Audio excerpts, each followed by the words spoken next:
கேள்வி, மன அழுத்தம்னா முதல்ல என்ன அப்படின்றது எனக்கு ஒரு கேள்வி இருக்கு. என்ன மன அழுத்தம் அப்படின்னா என்ன அப்படின்னு கேட்டால், ஒரு வேலைக்கு போகிறோம், அந்த வேலை சரியாக நமக்கு அமையலை, இல்லை ஆசைப்பட்ட வேலை கிடைக்கல, அதெல்லாம் மன கஷ்டத்தில் இருக்கேன். அதோட சேர்த்து நான் விரும்பின பொண்ணு எனக்கு கிடைக்கல, அதனால் நான் மன அழுத்தத்தில் இருக்கேன்.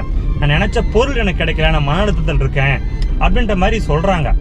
எனக்கு இது ஒரு விஷயமே புரிய மாட்டேங்குது. ஒரு விஷயம் நமக்கு கிடைக்கல அப்படின்னா அது கிடைக்காது நல்லதுன்னு ஃபர்ஸ்ட் நம்ம தெரிஞ்சுக்கணும். ஏன் எதனால் இப்படி சொல்கிறேன்னு நீங்கள் கேட்கலாம். இப்போ உங்கள் லைஃப்பில் ஏதோ ஒரு பொருள் வந்திருக்கும், நீங்கள் ஆசைப்பட்ட பொருள் இல்லை ஆசைப்பட்ட விஷயம் உங்கள் லைஃப்பில் வந்து உங்ககிட்ட கிடைச்சிருக்குன்னு வச்சுக்கலாம். அந்த பொருளோ இல்லை அந்த பர்சனோ உங்கள் லைஃப்பில் இப்போ இருக்காங்க, ட்ராவல் பண்ணிகிட்டு இருக்காங்கன்னு வச்சுக்கலாம்.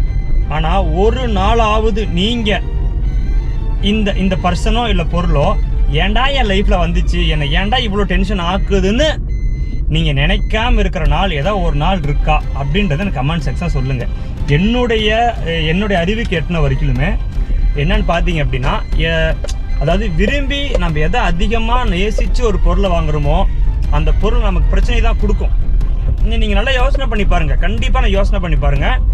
இது ஏன்டா நம்ம கையில் வந்துச்சு, இது எப்போ நம்ம கைக்கு வந்துச்சோ அப்படின்னு தான் பிரச்சனையே ஸ்டார்ட் ஆயிடுச்சு. ரொம்ப ஆசைப்பட்டுட்டு இருக்கும்போது அந்த பொருள் மேலே நமக்கு ஒரு ஃபீல்டு வந்துருக்கும். ஆனால் அதுவே பொருளோ அந்த நபரோ நம்மக்கிட்ட பேசும் பொழுதோ இல்லை அந்த பொருள் நம்மக்கிட்ட இருக்கும் பொழுதோ அந்த ஃபீல் நமக்கு வரவே வராது. இது வந்து சத்தியம். நீங்கள் நல்லா யோசனை பண்ணி பாருங்களேன். அதனால் எதுக்கும் மன அழுத்தம்லாம் ஆகாதீங்க. லைஃப்பில் உனக்கு கிடைக்கணும்னா ஓகே, இதை விட பெட்டராக உனக்கு கிடைக்கும் அப்படின்றத முதல்ல நம்ம நம்பணும். அதை நம்பாத நாம் வந்து இப்படியே பண்ணிட்டு இருந்தோம் அப்படின்னா கண்டிப்பாக நம்ம வந்து டிப்ரெஷனில் ஆகிட்டு, அதான் மன அழுத்தத்தில் ஆகிட்டு, அது தேவையில்லாமல் இப்போ நாம் டிப்ரெஷனில் இருக்குன்றதை தாண்டி நம்ம மன அழுத்தத்தில் இருக்கிறத தாண்டி நம்மளை சுற்றி இருக்காங்கல்ல அவங்களுமே நம்மளை பார்த்து மன வருத்தப்படுவாங்க. அதாவது நம்மளை உண்மையாக நேசிக்கிற நபர் மட்டும் நான் சொல்கிறேன், நான் எல்லாரையும் சொல்லலை, ஓகேங்களா? என்ன அப்படி நினைக்க ஆளில் நீங்கள் தயவுசெய்து நினைக்காத. உங்களை மனசார நேசிக்கிற ஒரு நபர் இருப்பாங்க, அப்பா அம்மா இல்லை ஒய்ஃபே இருக்காங்கன்னா கூட. ஒரு விஷயம் கஷ்டம் மேரேஜ் ஆயிடுச்சு அப்படின்னா நீங்கள் வந்து ஒய்ஃப் கிட்ட எல்லா விஷயத்தையும் ஷேர் பண்ணுங்க. நீங்கள் ஷேர் பண்ணாமல் இருக்கிற வரைக்கும் நமக்கு தான் கஷ்டத்தை கொடுக்கும். ஃபஸ்ட் விஷயம், உங்களை நம்புகிற ஒரு பர்சன் கிட்ட உங்களை வந்து ஃபுல் அண்ட் ஃபுல் ஒப்படைச்சிருங்க அவங்க கிட்ட. அவங்க நமக்கு நல்லது சொல்லுவாங்க, நம்பிக்கை வைக்கணும் முதல்ல நமக்கு. அதை விட்டுட்டு நான் எல்லா விஷயத்தையும் ஷேர் பண்ணோம் அப்படின்னா அதில் கேட்குறவன் பாதி பேர் நல்லவங்களாக இருப்பாங்க, பாதி பேர் கண்டிப்பாக கெட்டவங்களாக தான் இருப்பாங்க.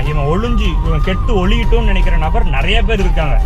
அதனால் உங்களுக்கு தெரியும் உங்களுக்கு யார் உண்மையாக இருக்காங்களோ அவங்க கிட்ட எல்லா கஷ்டத்தையுமே ஷேர் பண்ணுங்க. அவங்க நமக்கு நல்லது சொல்லுவாங்க. டேய் இப்படி இருக்காத, இப்படி இரு, இதுதான் நமக்கு லைஃபுக்கு நல்லது, இப்படி இருந்தால் கண்டிப்பாக லைஃப் நமக்கு வந்து ஒரு இந்த தவறான பாதையில் நீ போகாதடா.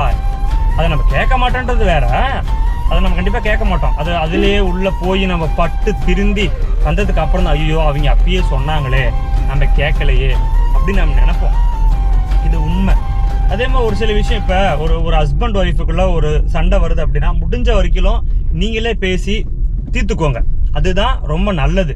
இதில் வந்து நான் எல்லாத்துக்கிட்டையும் சொல்லுவேன், எனக்கும் என் ஒய்ஃபுக்கும் சண்டை, எனக்கு என் மனைவிக்கும் சண்டை அப்படின்னு சொல்லிட்டு இருந்தோம்னா கண்டிப்பாக இப்போ என்கிட்ட சொன்னால் நான் ஒரு கருத்து சொல்லுவேன், உங்களுக்கு என்ன பிரச்சனைனே தெரியாது, நான் ஒரு கருத்து சொல்லுவேன். அதனால் முடிஞ்ச நீங்களே பேசி தீர்த்துக்க பாருங்க, அதுதான் கரெக்டாக இருக்கும். 3வது பர்சன் உள்ளே வந்தால் அது வேறு மாதிரி போகும். ஆனால் அந்த 3வது பர்சன் உள்ளே வரலாம், எப்போ வரலாம் அப்படின்னா நீங்கள் நல்லா இருக்கணும்னு நினச்சா அந்த பர்சன் கண்டிப்பாக உள்ளே வந்து உங்கள் 2 பேருக்கு சமாதானம் பண்ணி வச்சு இப்படி இருக்காதீங்கம்மா, இனிமேல் இப்படி இருங்க, இதுதான் நல்லது அப்படின்னு சொன்னால் அது நல்லது. அப்படி இருக்கிற பர்சன் வந்து லைஃப்பில் உங்களுக்கு தேவை.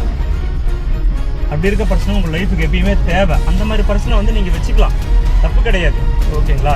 அதுதான் சொல்கிறேன், இந்த உலகம் நம்ம வாழணும் அப்படின்னு நினைக்குது, இந்த பிரபஞ்சம் நம்ம வாழணும், நம்ம நல்லா இருக்கணும் இந்த பிரபஞ்சம் நினைக்குது. ஆனால் அதே மாதிரி மனிதர்கள் நினைக்கிறாங்கன்னு கேட்டால் கண்டிப்பாக கிடையாது. உங்களை உண்மையாக நேசிக்கிறவங்க மட்டும்தான் நீங்கள் நல்லா இருக்கணும்னு நினைப்பாங்க.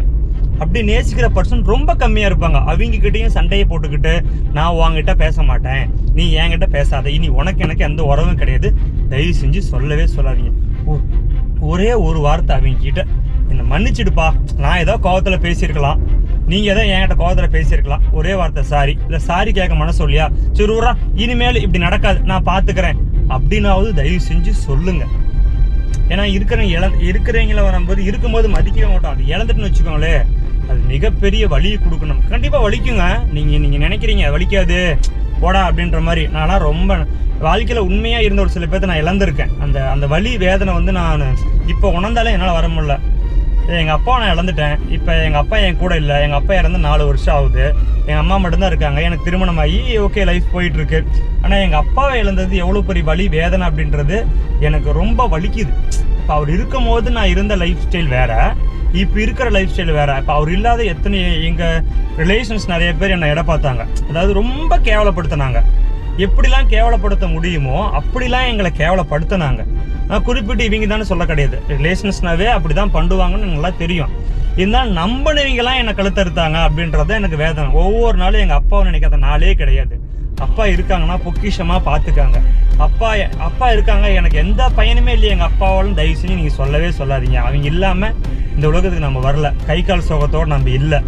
ஓகேங்களா? அதனால் எப்பயுமே அப்பா அம்மாவை மதிங்க. ஃபஸ்ட்டு விஷயம் அவங்களை மதித்தாலே போதும். அதுதான் ஒரு உண்மையான ஒரு இது. முடிஞ்ச வரைக்கும் அப்பா அம்மாவுக்கு ஏதாவது அவங்க வாய்த்தோன்னு நம்மகிட்ட கேட்க மாட்டாங்க. இது எனக்கு வேண்டா செஞ்சுக்கணும். அவங்க கேட்டாங்க அப்படின்னா தயவு செஞ்சு கையில் எவ்வளோ இருந்தாலும் சரி, 100 ரூபா இருக்கா 100 ரூபாயும் கொடுங்க, 50 ரூபா இருக்கா 50 ரூபாயும் கொடுங்க. நமக்கு பெருசாக எவ்வளோ கஷ்டப்பட்டு நம்மளை வளர்த்திருப்பாங்க. தயவு செஞ்சு நண்பா ப்ளீஸ் அவங்க மட்டும் மிஸ் பண்ணிடாதீங்க. அவங்களாம் நமக்கு லைஃப்பில் கண்டிப்பாக வந்து எப்படி சொல்கிறதுன்னு எனக்கு தெரியல. எத்தனை வயசு ஆனாலும் சரி, நமக்கு இப்போ 9 நம்ம இருக்கோம், நமக்கு மேரேஜ் ஆகிடுச்சு, குழந்தைங்க இருக்கு.